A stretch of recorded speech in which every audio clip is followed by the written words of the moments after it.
मला आधी व्हिडिओतली मोठा वाटला, मी बी नव्हतो साईडवर. तर आता वर चढतोय बघा, पायरीवर देखील अशाच प्रकारे साप चढतो. साप बघायला आलेत.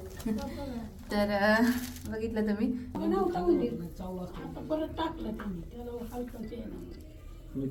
त्याप्रमाणे आवाज काढतोय, तुम्हाला पण ऐकायला भेटेल कशा पद्धतीने आवाज करतोय तो. एकदम जोर.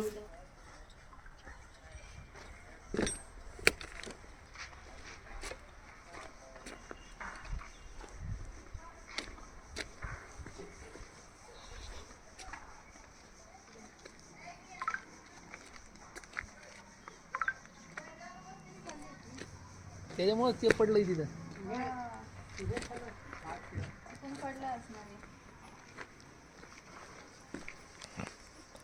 बघा टाकीमध्ये सापडलाय खाली दिसून. अच्छा हा, ते आतमध्ये पोटात असेल त्यांनी घाबरलं ते वरलं.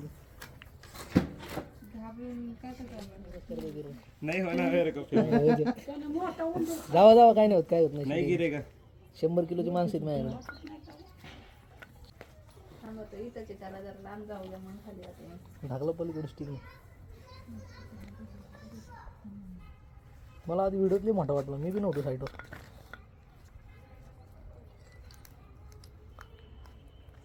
अरे व्हिडिओ चढतोय तो वरती, चढू द्या त्याला वरती. जावा तू वर.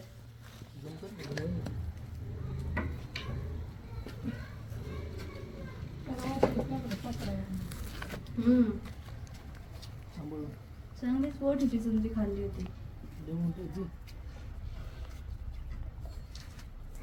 पिशवी खाली सेट करू ना. खालीच पकडा. त्याला पकडायची गरजच नाही, तो ऑलरेडी कॅचच झालेला आहे, फक्त त्याला पिशवीत जाऊन द्यायचं. खाली सेट करा.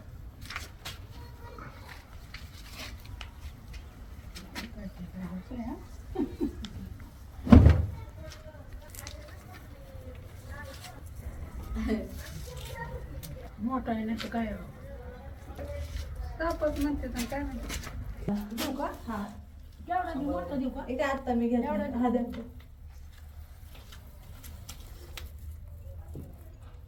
तर घोणस कशी ओळखायची मित्रांनो, एकदम सोपी ओळख म्हटलं तर या घोणस सापाची आहे. तोंड जे आहे ते त्रिकोणी आकाराचं आणि पूर्णपणे मानेपासून शेपटीपर्यंत एक काळ्या डब्यांची साखळी आणि तसेच गोल गोल डबे थोडंसं अंतर ठेवून पोटाच्या दोन्ही बाजूस असतात. म्हणजे जसं अलीकडच्या बाजूस तुम्हाला दिसतात ते सेम तसेच काळे डबे त्याच्या पलीकडच्या साईडने देखील आहेत.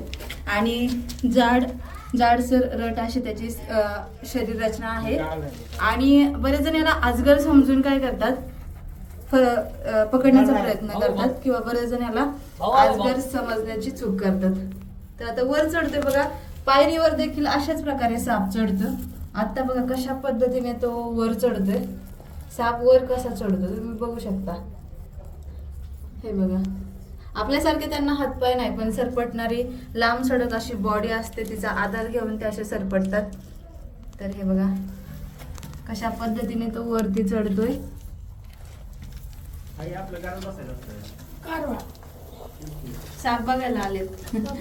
तर बघितलं तुम्ही, एकदम एवढी हाईट आहे बघा फरशीला, तरी देखील आरामशीर तो वरती चढला.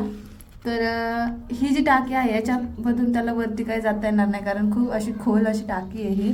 तर आपण आता काय करू, ह्या सापाला इथून रेस्क्यू करू आणि छान ठिकाणी पुन्हा मुक्त करू. तुम्हाला काय वाटतं, अजगर आहे का? तुम्हाला काय वाटतंय सांगा, मग मी सांगते कोणतं आहे. मला एक तर अजगरच वाटतंय. हा, तर सगळ्यांना आजगर वाटतं बघा. मी दादांना विचारलं तर दादा सुद्धा आजगरच म्हटले. पण हा घोणस, मी पहिल्यांदा घोणसच म्हणलो होतं. हो, तर आजगर आणि घोणस या सापांमध्ये बऱ्याचदा जी त्याची डिझाईन वगैरे आहे ते बरेच लोक फसतात. तुम्हाला आजगर पाहायचा असेल तर मी स्क्रीनवर एक फोटो देते, त्याच्यात बघू शकता तो आहे तुम्ही आजगर आणि हा आहे घोणस. मी पहिल्यांदा घोणसच बोललो होतो, पण हे म्हणले अजगर. हा नाही, बरेच जणांचं फसगत होतं आजगर, पण आजगर जो आहे ना तो बिनविषारी आहे आणि घोणस म्हणजे खूप अतिशय विषारी साप आहे. तर आपण याला रेस्क्यू करून घेऊ मित्रांनो. थोड्या वेळापूर्वीच तो पडलेला आहे. कसं काय पडला? थोड्या वेळापूर्वी पडला ना, मावशी मला बोलत होत्या. काय उंदीर खाल्याला त्याने टाकलं. हो का? हा. बाबा नव्हता उंदीर. आता परत टाकलं त्यांनी. त्याला हलकंच येणार. मी तरी म्हणलं कसलं कागद म्हणजे? असा आपण घेतो पुढे पाना फेकतो. तर हे बघा, आतापर्यंत शांत होता, पण आता त्याने आवाज सुरू केलाय. ज्यावेळेस साप घाबरतो त्यावेळेस अशा पद्धतीचा आवाज सुरू करतो. घरची जी शिट्टी आहे त्याप्रमाणे आवाज काढतो. तुम्हाला पण ऐकायला भेटेल. तर हे बघा कशा पद्धतीने आवाज करतोय तो. एकदम जोरदार असा आवाज आहे त्याचा. तर आता आपण काय करू याला, इथे बघा बॅग मी सेट केली आतमध्येच. इथे तो उंदीर आहे जो त्याने खाल्ला होता आणि घाबरून पुन्हा त्याने इथे पाठी ओकलाय. आणि आता आपण काय करू, त्याला बॅगेत पॅक करू. एकदम हात लावायची गरजच नाही मला इथे, त्यामुळं मी आहे असं त्याला फक्त असं उचलून बॅगेपाशी घेऊन जाणार.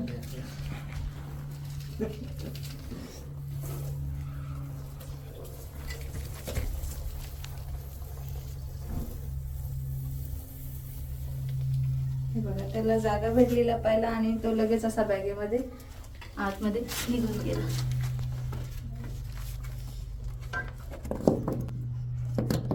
असं तर आपल्याला चावत नाही जोपर्यंत आपण त्यांच्या अंगावर हात पाय देत नाही, त्यांना मारण्याचा प्रयत्न करत नाही, त्यांना छेडत नाही, तोपर्यंत साप चावत नाही. आणि जरी कधी चुकून तुम्हाला चावलंच समजा, काम करताना म्हणा किंवा अंगावर त्याच्या हातपाय पडला तुमचा, तो चावला, तर न घाबरता हॉस्पिटलला जा. तुमचा जीव जो आहे तो नक्की वाचेल. आता या सापाला आपण पुन्हा निसर्गामध्ये मुक्त करणार आहे.